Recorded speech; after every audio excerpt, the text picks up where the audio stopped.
আজকে কম খরচে এমন একটা নাস্তার রেসিপি করে দেখাচ্ছি, আপনারা বিশ্বাসই করতে পারবেন না যে এত কম খরচে ঘরে থাকা উপকরণ দিয়ে এত মজাদার একটা রেসিপি হতে পারে। এটা যেমন বাচ্চারা টিফিনে পছন্দ করে খেয়ে নেবে, তেমনি অতিথি আপ্যায়নে বা বিকালের স্ন্যাক্স হিসেবে ভীষণ একটা টেস্টি খাবার। তাহলে চলুন ঝটপট দেখে নেই। আর এই রেসিপিটি বানানোর জন্য প্রথমে লাগবে আমার ময়দা। একটা বাটিতে আমি 2 কাপ ময়দা নিয়ে নিলাম। একটা হাফ কাপ দিয়ে 4 বারে দিয়েছি, সামান্য লবণ 1 চা চামচ দিয়েছি, আর চিনি দিয়ে দেবো এখানে 2 টেবিল চামচ, আর গুঁড়া দুধ দিতে হবে এখানে 1 টেবিল চামচ, চাইলে তোমরা 2-3 টেবিল চামচও দিতে পারো। এখানে 1 টেবিল চামচ দিয়ে দিলাম। দিয়ে প্রথমে শুকনো উপকরণগুলো খুব ভালোভাবে মিশিয়ে নিতে হবে। মিশিয়ে নিয়ে এই যে মাঝখানে একটু গর্তর মতো করে এখানে একটা ডিম ফেটিয়ে রেখেছি, এখানে হাফটা দিয়ে দেবো। ফুল লাগবে না যেহেতু 2 কাপ দিয়ে বানাচ্ছি আমি। আর এখানে ইস্ট দিয়ে দেব, এখানে 2 চা চামচ, হাফ চামচ দিয়ে দিয়েছি 4 বার করে, তার মানে 4 চামচে 2 চামচ ইস্ট দিয়েছি। আর তেল দিয়েছি 2-3 টেবিল চামচের মতো সয়াবিন তেল।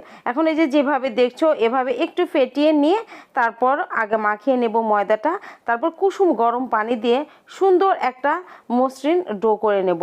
আর ডোটা কিন্তু শক্ত হবে না, একদম নরম হবে। আর ইস্ট দিয়ে যে কোনো খাবার বানাতে গেলে ময়দাটা তোমরা একটু সফট করে মাখিয়ে নেবে, মানে একটু নরম টাইপের করে মাখিয়ে নেবে। শক্ত হলে কিন্তু এটা ফুলতে মানে একটু অসুবিধা হবে। তাহলে এক্সট্রা পরিমাণ মতো হালকা একটু ময়দা নিয়ে একটা সফট ডো আমি বানিয়ে নিচ্ছি। দেখো এই যে সফট ডো বানিয়ে নিয়েছি। এখন আমি ঢেকে রাখবো এটা 20 থেকে 25 মিনিটের মতো, মানে যতক্ষণ গরমের দিনে ফুলতে একটু সময় কম লাগে আর শীতের দিনে একটু বেশি সময় লাগে। এখানে আমি 20 থেকে 25 মিনিট রেখে দেবো একটু ফুলে ওঠার জন্য। আর এখানে আমি একটা পুর বানিয়ে নিচ্ছি। দেখো এই যে প্রথমেই এটা সয়াবিন তেল দিয়ে দিলাম, 2-3 টেবিল চামচের মতো সয়াবিন তেল দিয়ে এখানে 1 কাপ পেঁয়াজ কুচি, সামান্য 5 ফোড়ন দিয়ে দিয়েছি, আর কাঁচামরিচ দিয়ে একটু হালকা করে ভেজে নিয়ে এবার আমি দিয়ে দিচ্ছি আদা বাটা, একটু রসুন বাটা খুব সামান্য দিয়ে দিতে হবে। আবার একটু পেঁয়াজ কুচি দিয়ে দিলাম, মনে হচ্ছে একটু কম হয়েছে। সামান্য একটু তেলও দিয়ে দিলাম। দিয়ে এখানে দেখো এই যে সবজি, 5 রকমের সবজি আমি কেটে তারপর একটু সিদ্ধ করে রেখেছিলাম, মানে ভাপ দিয়ে রেখেছিলাম, সেটাই দিয়ে দিলাম 1 কাপ। এবার দেখো যে পরিমাণ মতো লবণ দিতে হবে, কালো গোলমরিচের গুঁড়া দিয়েছি, স্বাদ মতো চিনি দিতে হবে, দিয়ে আবারও একটু নেড়ে দেব। এখানে কিন্তু পেঁয়াজটা খুব বেশি ভাজবে না, হালকা একটু ভাজলে হবে। আর একটা ক্রিমি টেক্সচারের জন্য এখানে ময়দা দিয়ে দিলাম 1 চা চামচ, আর সামান্য একটু দুধ দিয়ে দিলাম। প্রয়োজনে দুধ আবারও একটু দেব আমি, একটু শুকনা শুকনা মনে হচ্ছে, আবার একটু দুধ দিয়ে দিলাম। মানে পুরটা একটু নরম টাইপের হবে, খেতে ভালো লাগবে। তাহলে এই যে লাস্টের দিকে টমেটো সস দিয়ে দিলাম 1 টেবিল চামচের মতো। এ তো হয়ে গেছে আমার পুর একদম রেডি। দেখো এই যে নামিয়ে নিচ্ছি।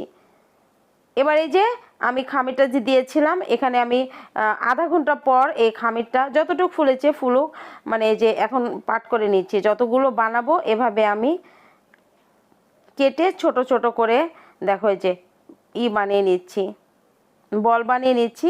এবার এই যে যেভাবে দেখতে পাচ্ছ এভাবেই কিন্তু ময়দাটা একটু ছড়িয়ে, হাত দিয়ে ছড়িয়ে তারপর পুর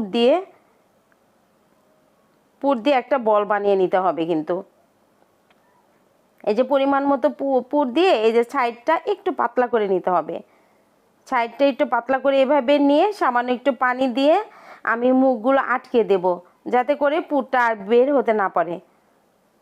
যেহেতু ইস্টের মানে খাবার, ইস্ট ফুললে কিন্তু এই যে জোড়াগুলো একটু ছেড়ে যেতে চায়, এই জন্য আমি পানি দিয়ে খুব ভালোভাবে আটকে দিচ্ছি, যাতে করে আর এই যে পিছনের এই জোড়াগুলো খুলে না যায় আর পুরগুলো বেরিয়ে না যায়। এই যে যেভাবে দেখছো সবগুলো এভাবে করে আমি রেখে দেব আবারও ঢেকে 15 মিনিটের জন্য। দেখো একটা পলির উপর রেখেছি যাতে করে তুলতে আমার সুবিধা হয়। একটু ফুলে উঠেছে, 10 মিনিট পরে আমি এই যে তেলে ভেজে নিচ্ছি। আর তেলটা এমন মানে হালকা গরম হবে, দেখে কিন্তু বুঝতে পারছো একদম হালকা গরমে এই বানটা ভাজতে হবে। এটা হচ্ছে ভেজিটেবল বান, খেতে খুবই মজা। চিকেন বান বলো, ভেজিটেবল বান বলো, এগুলো কিন্তু বাচ্চাদের ভীষণ মানে ফেভারিট একটা খাবার, সাথে সাথে আমাদেরও কম ফেভারিট নয়। এ তো উঠিয়ে নিলাম, খুবই গরম, ধরা যাচ্ছে না। তোমাদের এই যে সার্ভ করে দেখাচ্ছি কতটা সুন্দর। আর ভিতরটা দেখো একদম ক্রিমি টেক্সচারের একটা পুর দেওয়া আছে। এটা যে কি মজা, না বানিয়ে খেলে বুঝবে না।